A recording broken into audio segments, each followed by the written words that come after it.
الفراخ المشوية على الفحم الأول كانت بتاخد مننا وقت 3 ساعات، بنسيبها في التتبيلة لمدة ساعتين ونطلعها نشويها في ساعة أو في ساعة إلا تلت تقريبا. النهاردة وقت التتبيلة ووقت الشوي مش هيعدي الساعة إلا تلت إن شاء الله. طيب التتبيلة بقى بتاخدك في حتة تانية، تتبيلة يا جماعة سحر، بتخلي لحم الصدور دايب دوبان كده في البق ما يشدش، والريحة تشمها من على بعد. يعني خلاص مش هنروح نجيب فراخ مشوية من أي محل كده، والأسعار اللي احنا بنشوفها الأسعار الخيالية، خلاص هنشوي فراخنا في البيت بالطريقة الحلوة دي. الله، بص بص يا سلام، شايف اللحم دايب ازاي؟ لأ، لازم تعرفوا الطريقة ديت وتجربوها في البيت، ومنتظر رأيكم في التعليقات. بس حطوا لي لايك. البهارات بقى اللي موجودة عند حضراتكم في البيت، أهم حاجة تضربوها طازة كده، يعني توم بودرة، بصل بودرة، الملح، الكمون، شوية كزبرة ناشفين، فلفل أسمر، والسبع بهارات، وشوية كاري صغيرين. البهارات دي موجودة عندنا في البيت؟ أيوة موجودة يا شيف، وهنحط البهارات دي. بص بص كده. طيب في حركات حلوة لازم تعملوها في آخر الفيديو كده لما تشووا الفراخ. ناخد التتبيلة الأول، هنا الزبادي والكاتشب والزيت والخل. بس في حركة حلوة أنا قدام حضراتكم أهو، التوم المفروم ومعلقة سمنة بلدي ومعلقة صلصة. التركيبة ازاي؟ هنجيب الطماطم والبصل مع بعض كده، هنقطعهم عشان نقدر نضربهم في الخلاط بالطريقة دي، ومعايا برتقانة بقى. بص بص بص على الحركة اللي جاية دي اهو، البرتقانة دي هنقشرها ونقطعها بالشكل ده كده مع البصل اهو والايه والطماطم. هنضرب التتبيله بتاعتنا في الخلاط، وهنروح بقى نعرف المقادير بتاعت الايه البهارات. نص معلقه كبيره من كل نوع بهار انا قلت عليه، ومعلقتين ونص ملح عشان التتبيله ديت هتكفي فرختين كبار. هنقلب، لازم نظبط الملح بتاعنا، وهنحط بقى معلقه السمنه البلدي اهو، ومعلقتين الكاتشب شايفين، وهنقلب معلقه صلصه كبيره اهو، معلقتين زيت، شايفين السمنه البلد اهوت، والايه والثوم، شويه خل برضو بمقدار معلقتين ونص كبار او 3، ليمونتين برضو او 3 كده نعصرهم وسط، ونحط الايه العلبتين الزبادي. التتبيله ديت بتطر اللحم بتاعنا، بتخلي طعمه حلو، بتشوي معايا الفراخ بكل سهوله وبسرعه اهي، وبتطعم الفراخ المشويه. طيب الطريقه السريعه بقى اللي هتلخص معانا الوقت هي ايه؟ الاول نعرف ازاي نفتح الفراخ على شكل فراشه. بناخد الحته الزايده ديت اهي، ومن الظهر كده بنفتحها نصين على شكل الفراشه كده.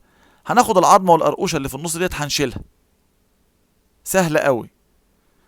وبعد كده هنروح على الورك، هنظهر العظم الداخلي اهو من اوله لاخره كده، هنفتحه ونبين العظم وما نشيلوش، والورك التاني على السريع، ونتاكد من الغضروف كده انه ظهر معانا عشان الايه يستوي. لما نقلبها اهو شايفين، نبدأ بقى نقلبها بالشكل ده كده، ونبدأ برضو نديلها ايه كام تشريحة كده من الصدر عشان التتبيلة تتوغل في اللحم. وبنشرح الوراك بتاعتنا اهو بالشكل ده. طبعا الفراخ هنا عاملة 2 كيلو الفرخة، يعني الطريقة ديت حلوة بتخليني اشوي اي فراخ سواء كانت 2 كيلو او 2 كيلو ونص او 3 كيلو.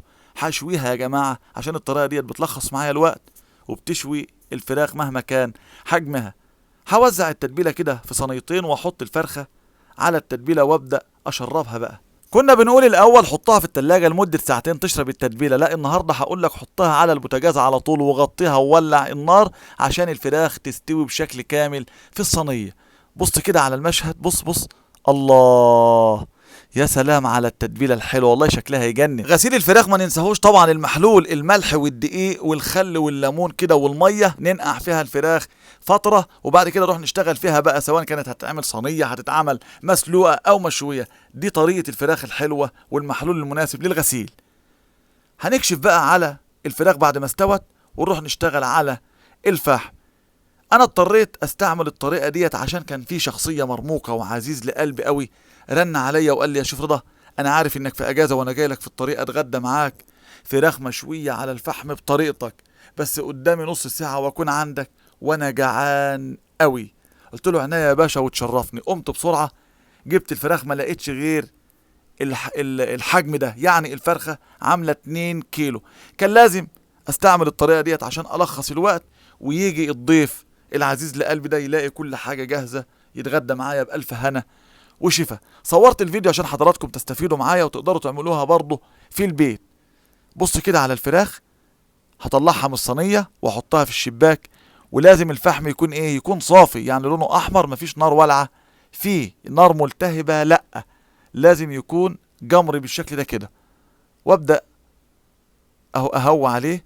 واهم حاجة طبعا شوي الفراخ في الهواء الطلق كده فوق السطح او في اي مكان بعيد عن الايه، عن الشقة عشان الدخانة.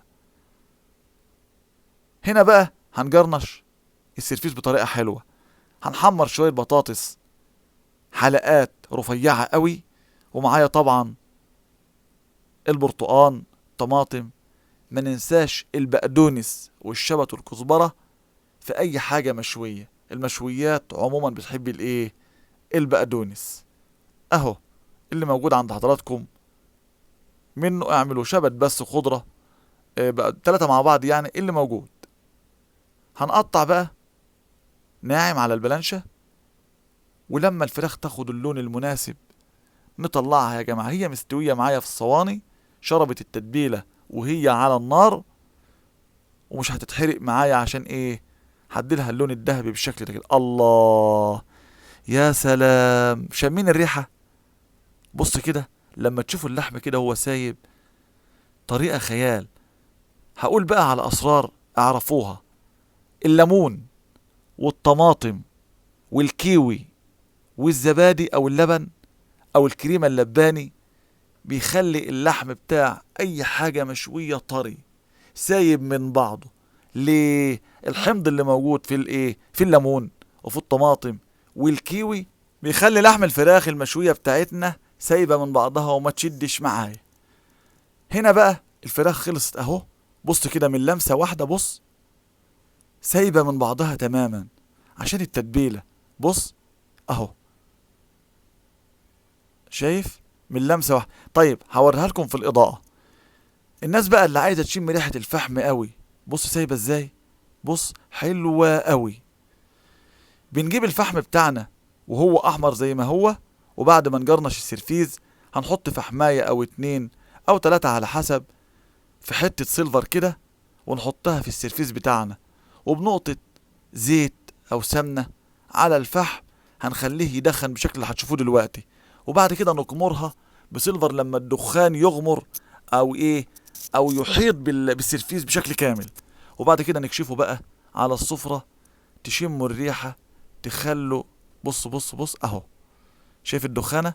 يا رب يكون الفيديو النهارده عجبكم واستفدنا منه. اعملوا له مشاركة وما تنسوش الاشتراك معايا في القناة والمتابعة، عشان في حاجات حلوة واسرار جميلة هنزلها على القناة هنا. تابعوني. حبيبكم في الله الشيف رضا شعبان فودة. دمتم في امان الله، والسلام عليكم ورحمة الله وبركاته.